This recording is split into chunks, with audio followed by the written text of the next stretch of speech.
बच्चों, आज मैं हिंदी व्याकरण के अंतर्गत आने वाली जिस पर रस कहते हैं इसके बारे में बताने जा रहा हूँ। इसके बारे में मैं शुरुआती दौर में मैंने पिछले वीडियो में बता चुका हूँ। आज मैं इसके आगे फिर बता रहा हूँ।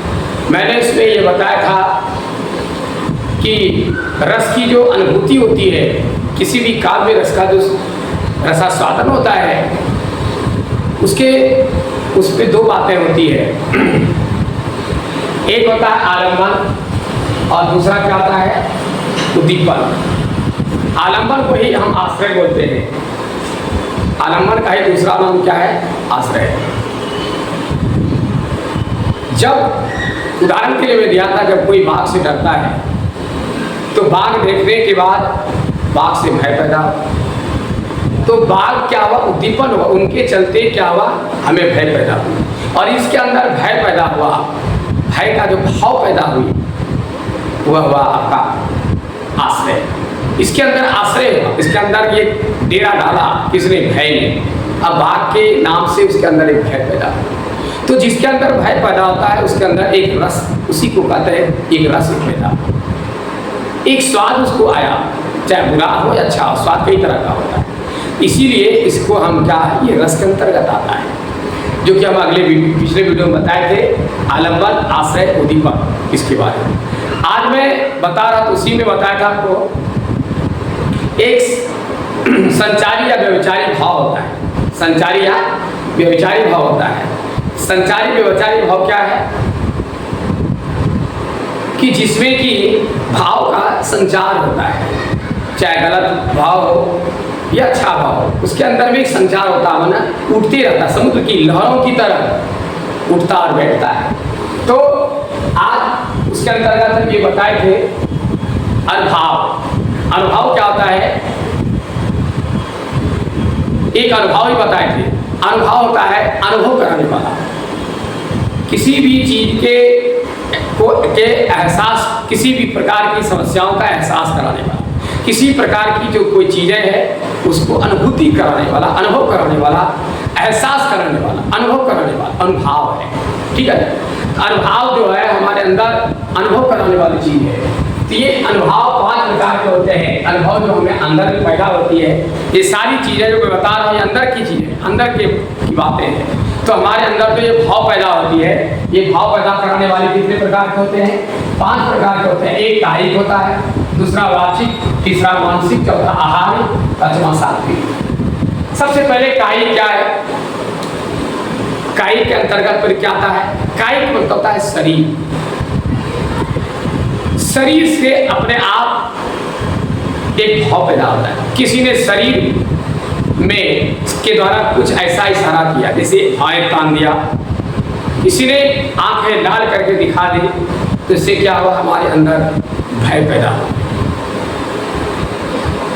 तो उसने शरीर से किसी प्रकार की अपनी विकृति हमारे अंदर पैदा किया, हमने देखा उसको, और हमारे अंदर वो देख करके हमारे अंदर एक भाव पैदा हो गया, भय पैदा हो गया। तो वह जो भाव पैदा किया उसके शरीर को देख करके पैदा हो, चाहे भय तल गई, आंखें लाल हो गई, या और किसी तरह का वो अपना भाव प्रदर्शन कर रहा है, तो उसके शरीर को देख करके कुछ बोला नहीं है, ना मुझे कहा है, ना कुछ किया है, लेकिन सिर्फ शरीर को उन्होंने जो ऐसा विकृत कर दिया कि उसके शरीर को देख करके हमारे अंदर क्या हुआ? एक भय पैदा, एक भाव पैदा। एक होता कायिक से होता है, दूसरा वाचिक होता है। कुछ लोग क्या होते हैं, ऐसी ऐसी बातें करते हैं कि अगले उस बात को सुन करके डर जाता है, उनके अंदर भय पैदा हो जाता है और तरह तरह की बात सोचने के लिए वो मजबूर हो जाता है। इसलिए यह भी हमें क्या करता है? वाचिक से भी भाव पैदा होती है, अनुभव कराता है हमारे अंदर। किसी के बोली से भी हमारे अंदर उसके प्रति अच्छा बुरा भाव को उत्पन्न करता है या अनुभव कराता है। तीसरा है मानसिक। मानसिक किसी के को देख करके हमारे मन में अपने आप उनकी मानसिकता को देखकर, उसके बुद्धि विचार को देख करके अपने आप हमारे अंदर एक भाव पैदा होता है। ठीक है, ये मानसिक है।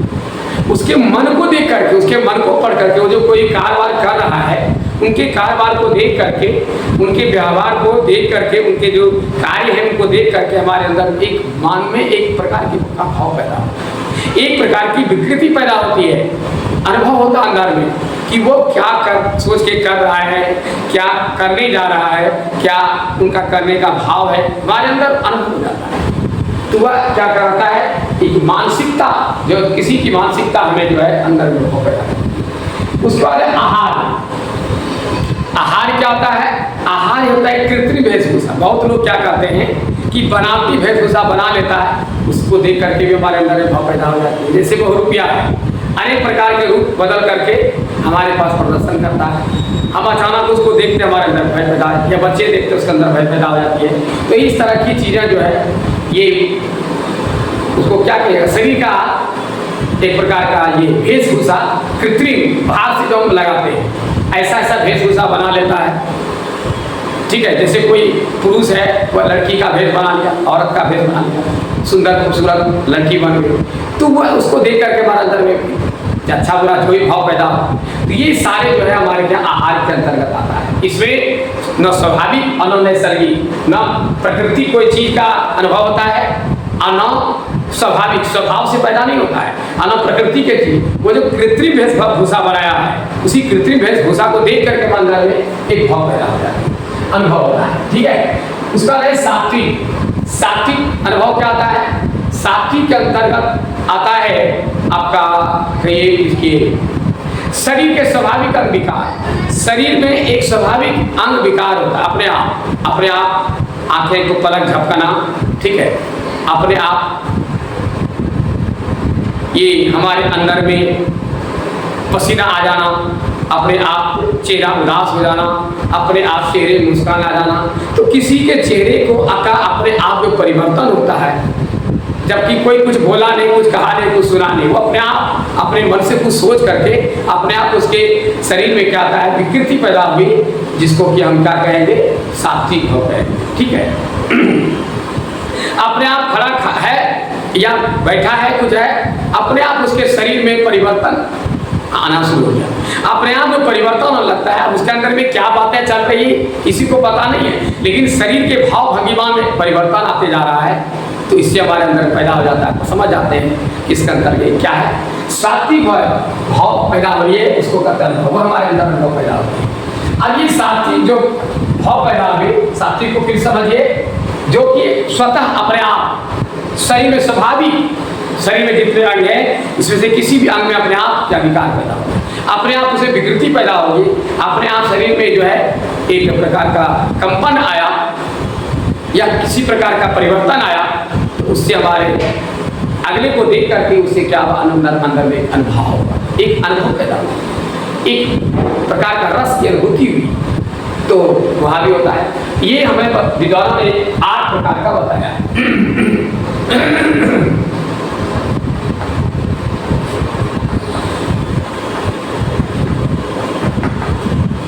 ये सात्विक भाव जो है ये 8 प्रकार के होते हैं। सबसे पहला था स्तंभ।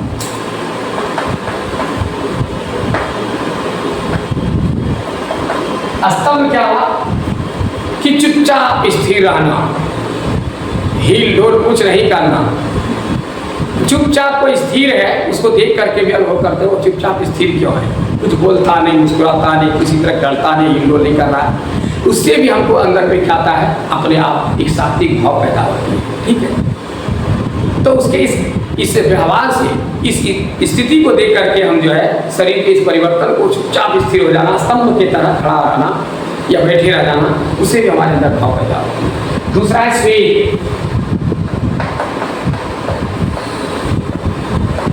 स्वेग का होता है पसीना। अचानक किसी के शरीर में पसीना आने लगा, शरीर में पसीना छूटने लगा, तो ऐसा देखने के बाद क्या आता है, हम लोगों को लग रहा है कि कोई उसके अंदर में कोई भाव पैदा, वह भी एक भाव पैदा करने जा रहा है। ठीक है, कोई कुछ बोला, शरीर से पसीना निकलने लगा, तो हम समझ गए कि उसके अंदर क्या हुआ, एक भाव पैदा, उसका नाम क्या है, स्वेग, सात्विक भाव, स्वेग सात्विक अनुभव। ठीक है, ये वो स्वेग पसीना। तीसरा है रोमांच। रोमांच होता है, रोए खड़े हो जाना। कभी कभी क्या होता है, अचानक किसी बात को सुनकर, किसी चीज़ को देखकर हमारे अंदर में क्या दिया है, रोए खड़े हो जाते हैं, रोंगटे खड़े हो जाना इसको कहते हैं। यह भी हमारे अंदर में एक भाव को, अनुभव को उत्पन्न करता है। ये भी भावनाएं हैं जिसको अगले को देख करके हम अनुभव कर लेते हैं कि उसका शरीर रोमांच हो गया, जब उसके अंदर कुछ भाव परिवर्तन आ रहा है, भाव में कुछ विकृति आ रही है, कुछ अलग भाव पैदा हो रही है। ये भी एक क्या है, संचारी भाव है। यह भी एक प्रकार का क्या है, हमारा ये अनुभव है जो कि हम अनुभव करा रहे हैं। ये हो गया आपका तीसरा। और अगला देखिए क्या है,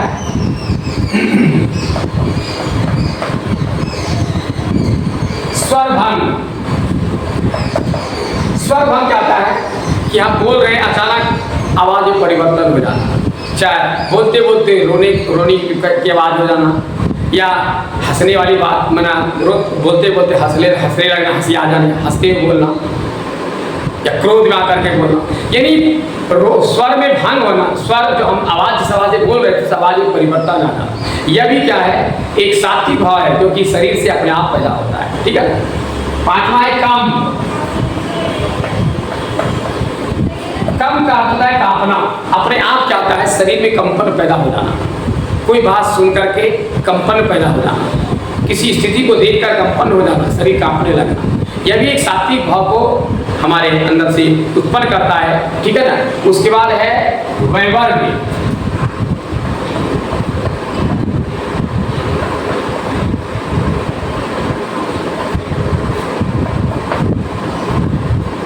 आपको ये पता है कि वैवर्ग में क्या हुआ, वैवर्ग में होता है चेहरे का रंग बदलना। अचानक देखते देखते चेहरे का रंग बदल गया, चेहरे में बदलाव आ गया, देख करके समझ गया इस तरह का रोग कैसे हो गया, इसका ऐसा क्यों हो गया, इसका मतलब उसके अंदर कुछ भाव पैदा। तो चेहरे के रंग को देख करके, बदलते रंग को देख करके हमने क्या किया, उसको देख करके हमारे अंदर में एक भाव पैदा होता है कि वह ऐसा क्यों कर रहा है, क्या कारण है। तो उसको देख करके भी हमारे अंदर एक भाव पैदा हो। तो ये हमारे, हम लोग उसके प्रति एक अनुभव करने लगते हैं, जो उसको कुछ, उसके अंदर कुछ बात चल रही है, या उसको भय हुआ, या कोई कारण है। तो इस सारी समस्याओं को देख करके अगले को जाता है शरीर में एक प्रकार का भाव पैदा होता है, जिसको क्या कहते हैं, सातवां अश्रु। कोई रोता है, रोते हुए देख करके हमारे अंदर में अपने आप भाव पैदा होती है कि वो क्यों रो रहा है।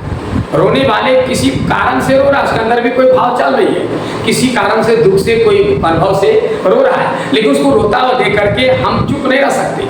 चुप भले रह सकते हैं, लेकिन हमारा मन चुप नहीं रह सकता। मन में बहुत तरह की बातें चलने लगती है, अनुभव उसी का, अनुभव अपने आप चलने लगता है। संचारी को भी व्यवचारी जो भाव हो, या और अस्थाई जो भाव हमारे अंदर भाव उत्पन्न होने लगती है, ये स्थिति भी जो हमारे क्या है, सात्विक अनुभव है। उस पर है लास्ट में आठवां है आपका क्या चीज, लास्ट में अब आठवां देखिए, अशुभ के बाद क्या आता है, ये प्रलय है। क्या हुआ, प्रलय, जिसको निश्चितता भी करते हैं।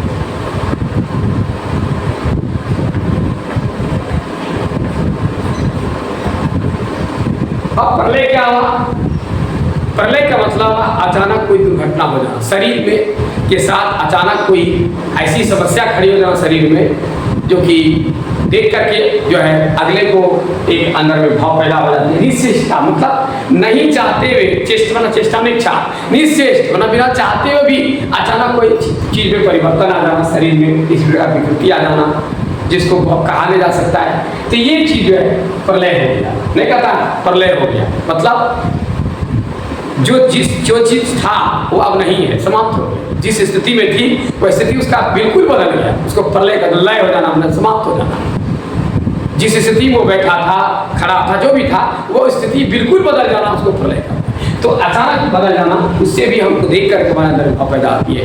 इन सारी स्थितियों को देख करके हमारे अंदर क्या आता है, भाव पैदा होती है, जिसको हम क्या कहते हैं, सात्विक भाव। और सात्विक भाव किसका अंतर्गत था, अनुभव का अंतर्गत आता है। ये सारी चीज रस के अंतर्गत आते हैं।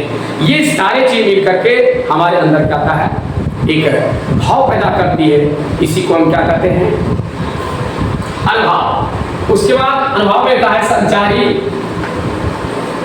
या व्यभिचारी। ये मैंने पिछले में बताया था। संचारी क्या कहा है, हर एक व्यक्ति के अंदर संचार होता है, चलते रहना, अंदर में कुछ न कुछ बातें अच्छी बुरी चलती रहती है। संचार, कोई दृश्य को देखकर, कोई समस्या को सुनकर या किसी चीज को पढ़कर आप तरह तरह की जो है अंदर में भाव पैदा होती है। काव्य कविता को पढ़ करके, तो इस तरह से क्या होता है, संचारी है। संचारी होता है संचार होना, मन में समुद्र के में जिस तरह तरंगें होती है, तरंगें उठती और बैठती है, तरह तरह के मन भावे बातें उठती है, गिरती है, कभी कुछ कभी कुछ कभी कुछ, ये उसमें संचारी भाव में व्यभिचारी में खराब भाव जाता है। ठीक है, और ये दो तरह के होते हैं, अस्थायी और अस्थायी होता है। कुछ बातें हैं जो अस्थायी होती है, ठीक है, और कुछ क्या अस्थायी, उठा और समाप्त हो गया, और कुछ रह गया। ठीक है, तो इस तरह से आप इसको पढ़ रहे हैं। इसके अंतर्गत मैंने अगले दिन पिछले में बताया था आपको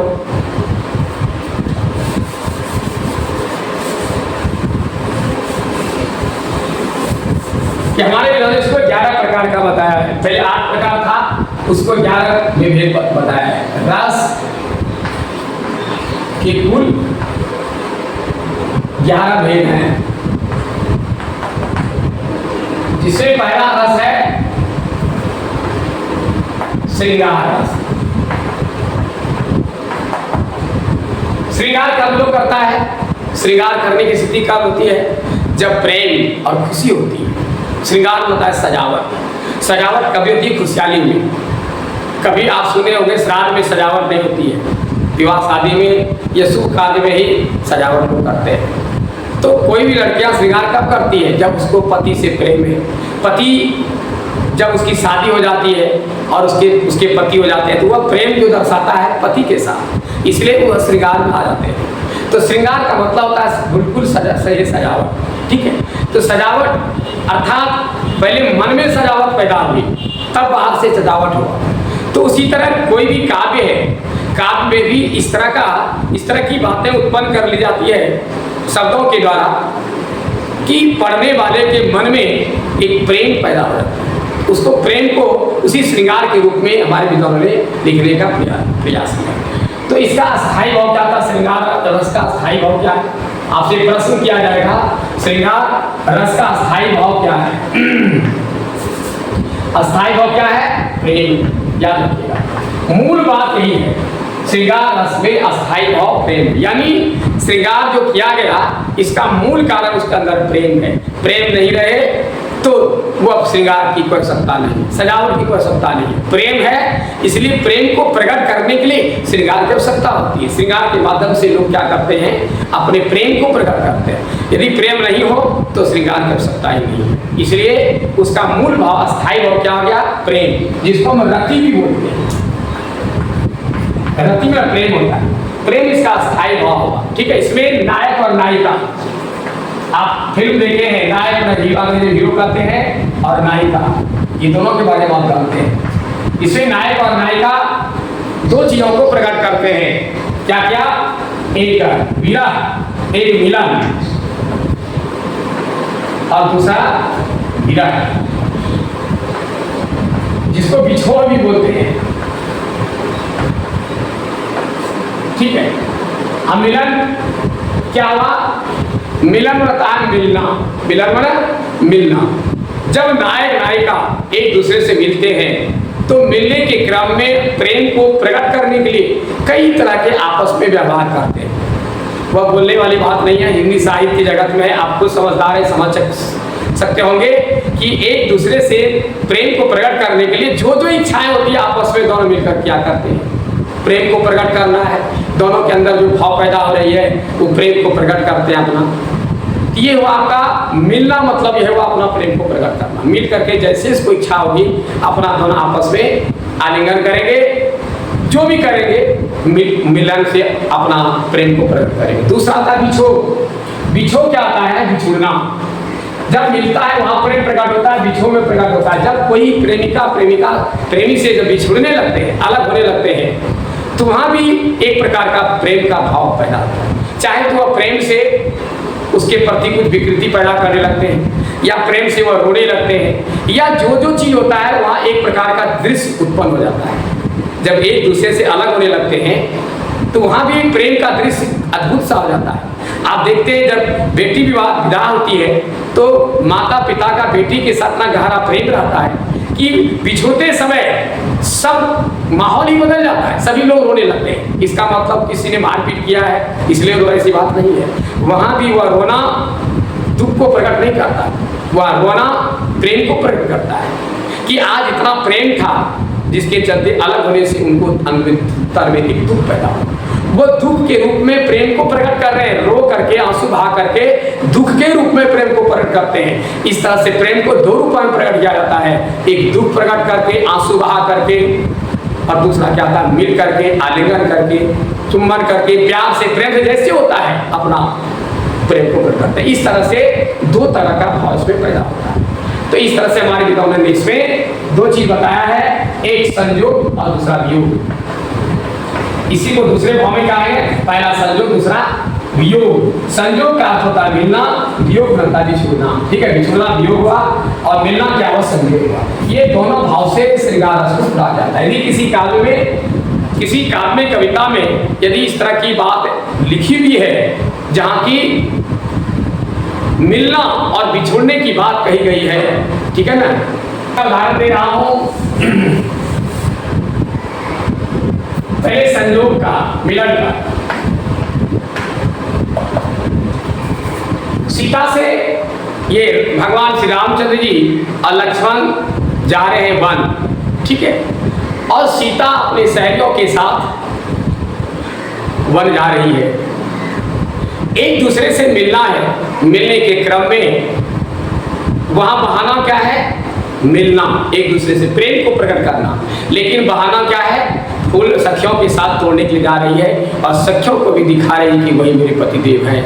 इसलिए हमारे में लिखा है, सखी फूल लोढ़े, सखी फूल लोढ़े, चलो फुलवरिया, सीता के संग सहेलिया।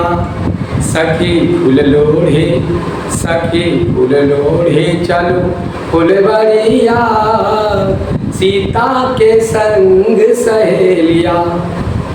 कोई बेली फूल लोढ़े, कोई चमेली फूल लोढ़े, कोई लोढ़ेला, कोई लोढ़ेला फूलन के कलिया, सीता के संग सहेलिया। सखी फूल तोड़े चलो फुलवरिया, सीता के संग सहेलिया। कोई राम वर मांगे, कोई लक्ष्मण वर मांगे, कोई मांगेला, कोई मांगेला फूलन के कलिया, सीता के संग सहेलिया। ये पंक्तियां जो लिखी गई है इसके द्वारा क्या हुआ, यहाँ संयोग है, ठीक है, मिलन है, मिलन संयोग यहाँ पर है। और इस कविता में श्रृंगार रस है, ठीक है, प्रेम है, प्रेम को प्रकट करने के लिए क्या गया है इस कविता में, वहां पर काव्य में संयोग को, और बिछो में क्या वियोग जिसको कहते हैं। जब भगवान श्री कृष्ण को छोड़कर सखियां, जब भगवान श्री कृष्ण सखियों को छोड़कर अलग हो गए हैं, ठीक है, गोकुल से मथुरा चले गए हैं, तो यहाँ पर सखियां व्याकुल होकर के कह रही है, निस दिन भर सतनैन हमारी, कंचु के नहीं सुखत सुन सजनी, पुरबिच बहत पनारी। इस तरह से कविता को लिखा गया है, ठीक है, निसी दिन बरसत नैन हमारे। तो निसी दिन में रोज उसे आंखें बरस रही है, किसके लिए, उसके प्रेम के लिए, उसके दर्शन के लिए, क्योंकि वो अलग हो चुके हैं। यहाँ पर वियोग का संयोग रहा है। तो सज्जनों, मैं आपकी सेवा में ये आज एक बताया, फिर आगे वीडियो में बताऊंगा। तब तक के लिए मेरी इजाजत दी, धन्यवाद।